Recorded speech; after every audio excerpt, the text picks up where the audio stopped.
నిన్ననే హుబ్లీలో మీటింగ్ జరిగింది మాదిగల మీటింగ్ జరిగితే మన మునియప్ప గారు వెళ్ళారు. అక్కడ ఉండబడే సోషల్ వెల్ఫేర్ మినిస్టర్కి సంబంధించిన ఒక మన మాల సోదరుడికి వెళ్ళారు. అంతకుముందు హోంశాఖ మంత్రికి ఉండబడే డాక్టర్ పరమేశ్వర్ ఇంట్లోనే ఆయన ఇంట్లో మాదిగ ఎమ్మెల్యే సమావేశం కొంత అక్కడ ముందుకెళ్తున్నారు. ఆంధ్రప్రదేశ్లో ఎన్ని కాదనుకున్నా చంద్రబాబు నాయుడు గారు ముందుకెళ్లే అవకాశం ఎక్కువ కనిపిస్తున్నది. ఆయన ఓడేశారు. తమిళనాడులో వర్గీకరణ అమలు జరుగుతుంది, పంజాబ్లో వర్గీకరణ అమలు జరుగుతుంది, హర్యానాలో కొత్తగా వచ్చిన బీజేపీ ప్రభుత్వం కూడా వర్గీకరణ అమలు చేస్తున్నది. ఇప్పుడు వర్గీకరణ అడ్డు తగులుతామని రోడ్డెక్కుతున్నది ఎక్కడన్నా అంటే తెలంగాణ గడ్డ మీదనే. ఇతర రాష్ట్రాల్లో ఇప్పుడు లేదు ఇదంతా, ఇతర రాష్ట్రాల్లో ఇది లేదు. కానీ తెలంగాణ గడ్డ మీద మాత్రం పలుకుబడి కుటుంబం రోడ్డు మీదకి వచ్చేసింది. అయితే వాళ్ళు మొదటి నుంచి మనకు అనుకూలమా వ్యతిరేకం అంటే వ్యతిరేకమే. కానీ ఇంటర్నల్గా జరిగే కుట్రలు చేసేవాళ్ళు బయట మాత్రం కనిపించకుండా ఉండేవాళ్ళు. కానీ వాళ్ళకి అర్థం ఏంటంటే ఇంటర్నల్గా చేస్తే ఆగేటట్టు లేదు కాబట్టి ఇక బహిరంగానే వచ్చి అడ్డుకుందామని చెప్పి వాళ్ళు బహిరంగంగా వచ్చారు. వాళ్ళు ఇప్పుడు బహిరంగంగా కనిపించారు, కానీ 2-3 దశాబ్దాలుగా వాళ్ళు వర్గీకరణ అడ్డు తగ్గుతూనే ఉన్నారు. వాళ్ళ నాన్నకాలం నుంచి అడ్డు తగ్గుతూనే ఉన్నారు. 2 విషయాలు మీకు తెలుసు. 2022లో 3 రోజుల పాటు బీజేపీ జాతీయ కార్యవర్గ సమావేశం జరిగినాయి నోవటల్. తెలంగాణ మొత్తం మీద ఎంఆర్పిఎస్ మాత్రమే రోడ్డెక్కింది, కేంద్ర ప్రభుత్వానికి వ్యతిరేకంగా, బీజేపీకి వ్యతిరేకంగా. ధర్నాలు, రాత్రోకలు అన్ని చేశాము, నిర్బంధం వచ్చేసింది. కానీ ఆ రోజు మళ్ళా గౌరవ నరేంద్ర మోడీ గారు పరేడ్ గ్రౌండ్లో మాట్లాడుతున్న సమయంలో కొంత గొడవ జరిగింది. మన పిల్లలు గొడవ చేశారు, లాఠీ చార్జ్ జరిగింది, మన పిల్లలు తలలు బగిన, ఇదంతా జరిగింది 1 సంవత్సరం క్రితం. అంతకుముందు ఆ రోజు రాత్రి చర్చ జరిగింది అమిత్ షా గారితో. 10 మంది సీనియర్ బీజేపీ లీడర్లు వర్గీకరణ విషయంలో అమిత్ షా గారు చర్చ పెట్టి త్వరగా వర్గీకరణ చేయాల్సిన అవసరం ఉన్నది అని చెప్పి మాట్లాడుతున్నప్పుడు అందరు అభిప్రాయం తీసుకుంటే ఒక వివేకే వర్గీకరణ జరగొద్దని చెప్పేశాడు అందరి ముందట. అది ఇంటర్నల్ జరిగిన సమావేశం. బీజేపీకి రాజీనామా చేసి కాంగ్రెస్లో చేరే కారణాలు బయట వేరు చెప్పాడు. కానీ అంతకుముందే గౌరవ నరేంద్ర మోడీ గారు మన హైదరాబాద్లో మీటింగ్ రాబోతున్న సమయం అది. ఈయన ఒక 7-8 మందికి టాప్ లీడర్లకు ఫోన్ చేశాడు.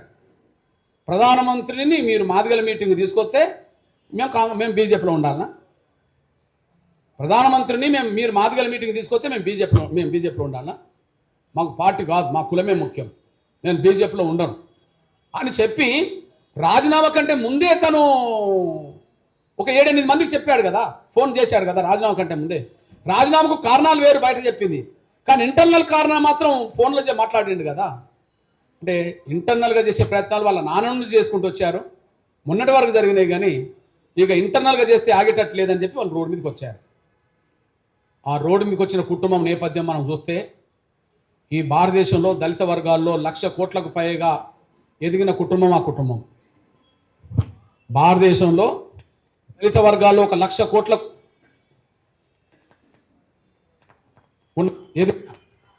అది భారతదేశంలో దళితుల చేతిలో ఎలక్ట్రానిక్ మీడియా, ప్రింట్ మీడియా ఉన్న దళిత కుటుంబం అది. భారతదేశంలోనే ఏకకాలంలో 3 చట్టసభలో పదవులు పొందేంత శక్తి ఉన్న కుటుంబం అది. రాజకీయంగా చూసినా, ఆర్థికంగా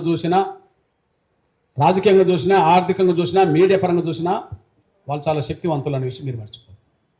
ఆ శక్తివంతులు రోడ్డు మీదకి వచ్చి అడ్డం పడే ప్రయత్నం చేస్తున్నప్పుడు వాళ్ళ శక్తి కేవలం మీ 1000 గొంతుల పాట నుంచి 1,00,000 డప్పుల నుంచి ఎదుర్కోవాల్సిన బాధ్యత మనకు నెట్టబడుతుంది. ఆ శక్తి వాళ్ళ 1,00,000 కోట్లు మీ 1000 గొంతుల పాటతో పనికి రాకుండా పోవాలి. మన 1000 గొంతులతో వచ్చే పాట వాళ్ళ 1,00,000 కోట్లకు సమానం కాదు. మనదే ధర్మం కాబట్టి అంతిమంగా విజయం మనకే అవుతుంది.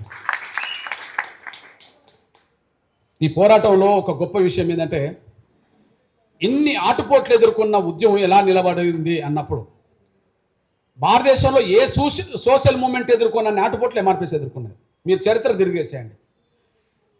కొంతకాలం ఏదన్నా దళిత ఫాందర్స్ లాంటి వాళ్ళు ఒక 5-10 ఏళ్ళు మిలిటెంట్ ఉద్యమం నడపడం వల్ల కొంత నిర్బంధం అక్కడక్కడ ఎదుర్కొన్నదేమో. కానీ భారతదేశంలో ఒక బలమైన సోషల్ మూమెంట్ అన్ని రకాలుగా ఇబ్బందులు ఎదుర్కొన్నది ఎంఆర్పిఎస్ మాత్రమే. ఆయన నిలబడుతూ ముందుకు వచ్చింది. ఎందుకు నిలబడ్డదంటే అంబేద్కర్ చాలా గొప్ప మాట అన్నాడు, నీ పోరాటంలో ప్రత్యర్థులు నీకంటే శక్తివంతులు కావచ్చు. అసలు శక్తివంతుడు పోరాటం ఎందుకు చేస్తాడు? బలహీనుడే కదా వారికి హక్కుల కోసం చేసేది. నీ ప్రత్యర్థులు శక్తివంతులే కావచ్చు, కానీ అంతిమంగా ధర్మం మన వైపు ఉన్నప్పుడు మనమే గెలుస్తాం. కానీ అది గెలిపించుకునేంత వరకు మాత్రం మధ్యలో వచ్చే అడ్డంకులన్నిటిని అధిగమించేంత శక్తిని కూడా కట్టుకొని ముందుకెళ్ళండి. నువ్వేమన్నా కోల్పో పోరాటంలో, కానీ ఆత్మస్థైర్యం మాత్రం కోల్పోకు అంటాడు. నువ్వు ఏదైనా కోల్పో పోరాటంలో, నీ లక్ష్యం కోసం ఏదైనా కోల్పో, కానీ ఆత్మస్థైర్యం మాత్రం కోల్పోకు అంటాడు.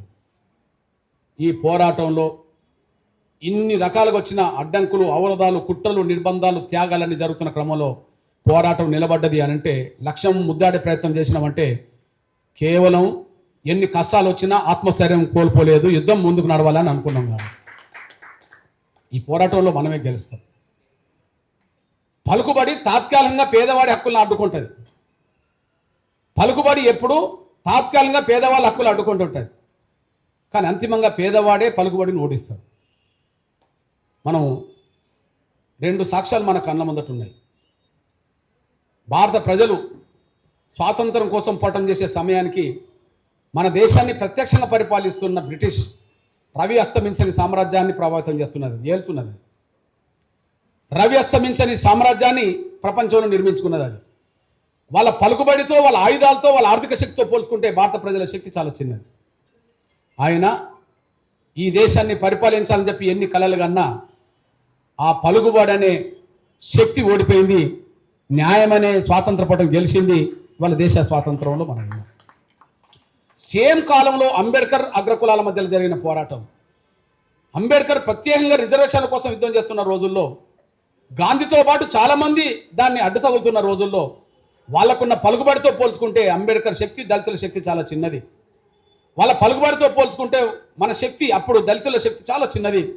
ఆయన పలుకుబడి అనే శక్తి, గాంధీ వాళ్ళ ఉన్నత వర్గాల వ్యవస్థ ఓడిపోయింది. ధర్మం అనే, న్యాయమైన అంబేద్కర్ పోరాటమే గెలిచింది. మరి ఆపలేదా? కొంతకాలం అడ్డంకులు రాలేదా? ఆపిండ్రు, అడ్డంకులు వచ్చినాయి. అంతిమంగా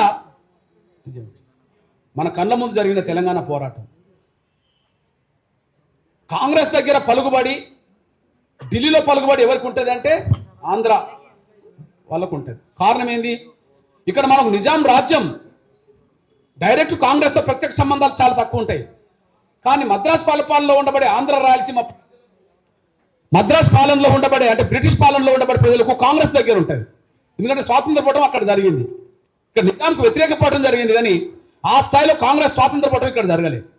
అంటే కాంగ్రెస్తో ప్రత్యక్షంగా ఉండడానికి ఆంధ్ర వాళ్ళకు అవకాశం ఉన్నది. ఆ పలుకుబడి మొన్నటి వరకు కూడా కొనసాగింది. మనందరూ తెలుసు.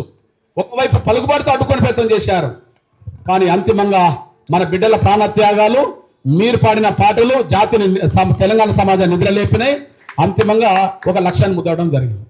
అంటే ఇక్కడ పలుకుబడి ఓడిపోయిందా, ధర్మం ఓడిపోయిందా అంటే ధర్మం ఓడిపోలే, అడ్డంకులు వచ్చినాయి.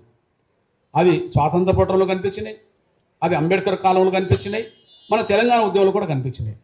ఇప్పుడు మన ప్రత్యర్థి ఎవరు? 1,00,000 కోట్ల సంపద గల వ్యక్తి. మన ప్రత్యర్థి ఎవరు? ఒక ఎలక్ట్రానిక్ ప్రింట్ మీడియాను చెప్పు చేతులు పెట్టుకొని నడిపే వ్యక్తి. మన ప్రత్యర్థి ఎవరు? మన ఇళ్లలో ఎవరు ఎమ్మెల్యేలు లేరు, కానీ ఒక ఇంట్లోనే 3 పదవులు పొందేంత శక్తివంతమైన వ్యక్తి. అయినప్పటికీ నా తమ్ములు, చెల్లెలు మీరందరూ కలిసి ఒక తాటి మీదకి వచ్చారు కనుక ఖచ్చితంగా మీ పాట, మీరు కొట్టే డప్పే అంతిమంగా విజయాన్ని సాధించే అవకాశం మనకు అనిపిస్తుంది. మనం గెలిచాం, అమలు చేయించుకోవడం కోసం మాత్రం ప్రయత్నం చేస్తున్నాం. గెలిచాం, అమలు చేయించుకోవడం కోసం మాత్రం ప్రయత్నం. అమలుకు అడ్డంకులు ఎట్లా కల్పిస్తారు అనడానికి ఒక చిన్న సాక్ష్యం చెప్తున్నాను. మళ్ళా చెప్తున్నా, రేవంత్ రెడ్డి గారు వారికి ఎక్కడ అనుకూలం. అసెంబ్లీలో మాట్లాడినా, బయట మాట్లాడినా, ఎక్కడ మాట్లాడినా, మొన్న మన మేధావుల సమావేశంలో మాట్లాడు, కానీ మాట్లాడుతూ కూడా ఒక మాట చెప్తున్నాడు. చేయాల్సింది వర్గీకరణ చేయడం జరుగుతుంది, ఓ 10-15 రోజులు జరుగుతుంది, కానీ మళ్ళీ అడ్డంకులు రాకుండా చూడడం కోసమే నేను ఈ కమిషన్ ఇదంతా చేస్తున్నా. కానీ ఇంకా దీన్ని అడ్డుకునే శక్తులు ఉన్నాయనే విషయం మీరు మర్చిపోవద్దు అని అంటాడు ఆయన. అంటే మనకు అప్రమత్తం చేసినట్టే ఎవరు? మనల్ని అప్రమత్తం చేసినట్టే కదా, ఓపెన్గా చెప్తుండు కదా. మొన్న మన ఆయన మాట్లాడుతున్నాడు లేదా, భవిష్యత్తులో ఏ అడ్డంకులు రాకుండా చేయడం కోసమే కమిషన్. మీకు కొన్ని అడ్డంకులు వస్తాయి, కొంతమంది అడ్డంకులు కల్పించే వాళ్ళు ఉన్నారనే విషయం కూడా ఆయన చెప్పాడు కదా.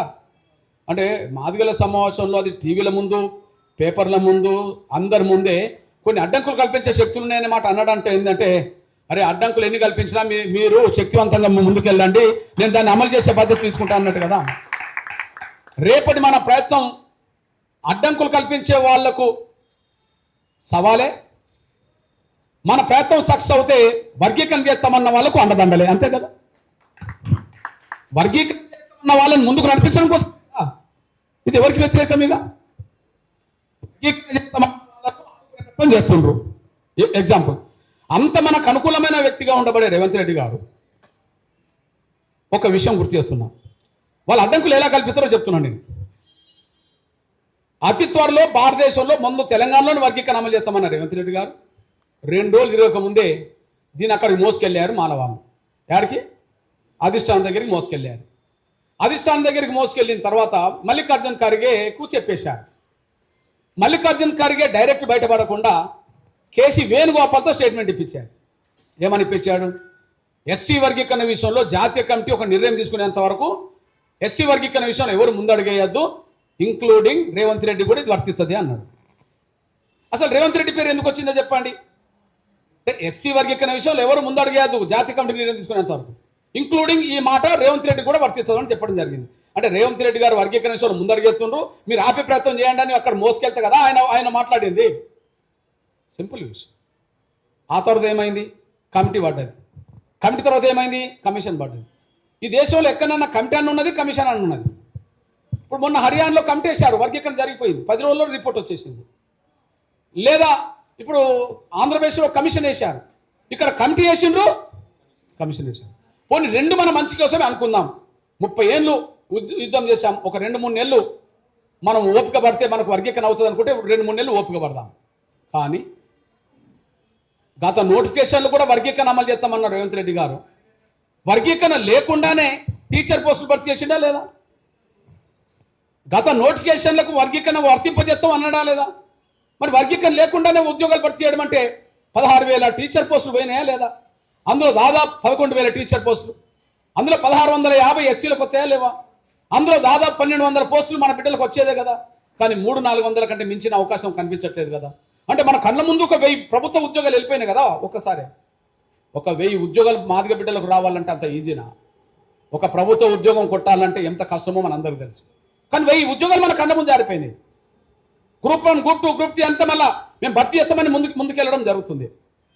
మరి రేవంత్ రెడ్డి గారు మనకు అనుకూలమే కానీ ఆయనను శాసించే కాడ, ఆయన ముందుకెళ్లకుండా కాళ్లకు చేతులకు అడ్డంకులు కల్పించే కాడ వాళ్ళ పలుకుబడి పనిచేస్తుందనే విషయం మనం మర్చిపోద్దని స్వయం కోరుతున్నాం. వాళ్ళ పలుకుబడి తాత్కాలికంగా పనిచేసిన కొన్ని అవకాశాలు కోల్పోతున్నాం కదా. ఒక నెల రోజులు ఆపిండ్రు అనుకోండి, ఈ నెల రోజుల్లో ఉద్యోగాలు పోతున్నాయి కదా. ఒక 2 నెలలు ఆపిండ్రు అనుకోండి, ఈ 2 నెలల్లో ఉద్యోగాలు వెళ్ళిపోతున్నాయి కదా. అంతిమంగా వాళ్ళు ఆపలేరేమో, కానీ ఎంత టైం ఆపితే అంత టైంలో వచ్చే ఉద్యోగాలని మనకు లేకుండా పోతున్నాయి కదా. అందువల్ల రేవంత్ రెడ్డి గారు వర్గీకరణకు అనుకూలమని ఒప్పుకుంటున్నా, కానీ మన శక్తిని రోడ్డు మీద తీసుకురాకపోతే మాత్రం వర్గీకరణ వ్యతిరేక శక్తుల ప్రభావం మరింత పడి వర్గీకరణ మరింత జాప్యం జరిగి అవకాశాలన్నీ కొల్లగొట్టే ప్రమాదం ఉన్నదనే విషయాన్ని కూడా మీకు గుర్తు చేస్తూ, ఆ ప్రమాదాన్ని నివారించడం కోసమే నా తమ్ముడు చెల్లెల్ని చూసి చాలా సంతోషం, గర్వపడుతున్నా. ఇవాళ మిమ్మల్ని చూసి నేను సంతోషపడుతున్నా, గర్వపడుతున్నా. కొంత ఎక్కడో ఒక దిక్కు బాధ ఉండే, మీకు చెప్పకపోతే నేను ఎవరికి చెప్పాలి? కొంత ఎక్కడో ఒక దిక్కు 30 ఏళ్లలో ఒక బాధ ఉండే. జాతి సొంత యుద్ధం గెలిస్తే జాతి బిడ్డల భవిష్యత్తు బాగుపడే అవకాశం ఇక్కడ ఉండగా ఎక్కడెక్కడో పోయి మళ్ళీ పాటలు పాడుతుండ్రు, ఆటలు ఆడుతుండ్రు కదా. మన తాత ముత్తాతలు అక్కడ డప్పు కొట్టి ఇక్కడ డప్పు కొట్టి పొట్ట కోసుకున్నట్టుగానే ఇప్పుడు కూడా ఎదిగిన కళాకారులు అయిన పడుతున్న నాయకురాళ్ళు కూడా మళ్ళీ దానికోసమే ఇప్పుడు చెప్తుండ్రు. తాతలు చేసిందే మనం చెప్తున్నాం కదా, కానీ ఒక జాతి యుద్ధానికి దూరమైంది కదా అని చెప్పి అనుకునే వాళ్ళం. కానీ అంతమి యుద్ధంలో మేము కూడా నిలబడతామన్నా అని చెప్పి నా తమ్ముడు చెల్లెలందరూ చాలా సంతోషం. భాస్కర్ చెప్పాడు కదా, భాస్కర్ రెడ్డి ఒక్కడే 3,000 పైగా డప్పులు చేస్తా అన్నాడు. ఒక్కరే 3,000 పైగా డప్పులు చేస్తా అన్నాడు. భారత ఏమన్నాడు? అంతకుముందే నేను 25,000 డప్పుల ప్రదర్శన చేసిన వాడిని, అవి తక్కువ కాకుండా మరిన్ని ఎక్కువ అయ్యే విధంగానే చేస్తాను ఆయన అన్నాడు. అంటే ఇద్దరుగా వెళ్ళేస్తే ఇంతమంది నుండి ఓ 2-3 లక్షల డప్పులు తేవడానికి అవకాశం ఉంటుంది. నేను అంటున్నా అన్న, లక్షల మంది వస్తారు కానీ లక్షల డప్పులు లేవు కదా అంటారు. కొందాం ఇప్పటి నుంచే, అసలు దేశం మొత్తం మీద ఆర్డర్ ఇచ్చేటట్టుగా ప్లాన్ చేసుకుంటే అయిపోతుంది కదా. ఇక ముందు నుంచి ఖచ్చితంగా మన సాంస్కృతిక ఆయుధం ఇంటి ఎదురుగానే గోడకే వేలాడాలి. రేపటి నుంచి నా ఇంట్లో ఇది వేలాడుతుంది, రేపటి నుంచి నా ఇంట్లో ఇది వేలాడుతుంది. ఎవరన్నా వచ్చి ముందు చూస్తే ముందు డప్పునే చూసి లోపలికి రావాలి. మన ఆయుధం మన మన వేల సంవత్సరాలు మనల్ని కాపాడింది. సమాచారం సమాజానికి ఇచ్చింది. ఆటల్లో పాటల్లో అది ముందడుగు వేయించింది. అది ఇట్లా ప్రతి ఇంట్లో మనం డప్పు పెట్టుకున్నాం అనుకో, అంటే ఇప్పుడు మన ఇళ్ళలో ఎవరికి లేవు కదా, కొంతమందికే తప్ప. అంటే రేపు కొనుక్కోవాల్సి వస్తుంది కదా రవీంద్రతో సహా కదా కదా ఉన్నదా? ఎదురుగానే మూలకు పెట్టినా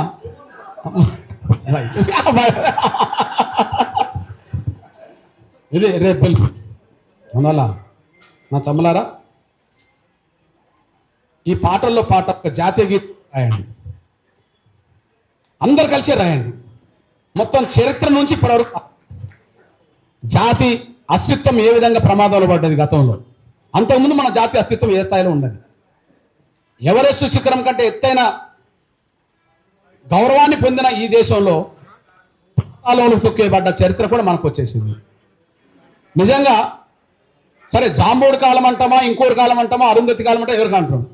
అప్పుడు మన చరిత్ర అంతా ఎవరెస్ట్ శిఖరం కంటే ఎక్కువ నిలబడ్డది కదా మన గౌరవం. ఆ తర్వాత మనం పాతాళంలో తొక్కేయబడ్డాం కదా. పాతాళంలో తొక్కేయబడ్డ మన అస్తిత్వం, ఆత్మగౌరవం దండోరు వచ్చినాక పెకిలించుకొని ఇవాళ రోడ్డు మీద భూమి మీదకి వచ్చింది. ఇవాళ యుద్ధం చేసే కాడికి వచ్చింది, పెకిలించుకొని బయటకు వచ్చాడు మన జాతి అస్తిత్వం. దీన్ని మరింత ముందుకు నడిపే విధంగా తమలో ఒక జాతీయ గీతం రావాలి. అంశాల మీద ఎన్ని పాటలన్నా రాయండి, కానీ అందరికి ఉపయోగపడే జాతీయ గీతం రాబోయే 100 తరాలకు కూడా మన జాతీయ గీతమే అది గొప్పగా కనిపించే విధంగా తయారు చేయాలి. మేము విజ్ఞప్తి చేస్తున్నా. ఇంకొక 40 రోజులు టైం ఉన్నది.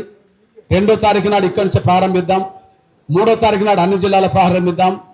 30 ఏళ్ల పోరాటంలో నా కళాకారులైన నాయకులు నాయకురాలందరూ కలిసి ఒక 30 రోజుల సమయం మీరు పూర్తిగా వెచ్చించగలిగితే ఈ జాతి యుద్ధంలో గెలిపించిన వాళ్ళు మీరవుతారనే విషయం కూడా మీరు మర్చిపోతాను సార్ నేను కోరుకుంటూ. మీ నుంచి నేను ఏం కోరను, మీ సమయం ఇవ్వండి. మీరు సమయం కేటాయించగలిగితే ఆట పాట డప్పు అన్ని జనంలోకి వెళ్ళడానికి అవకాశం వస్తుంది. ఆ ఒక్క విషయంలో మీరు ముందడుగెత్తారని చెప్పి నేను ఆశిస్తూ ముగిస్తున్నాను. ధన్యవాదాలు.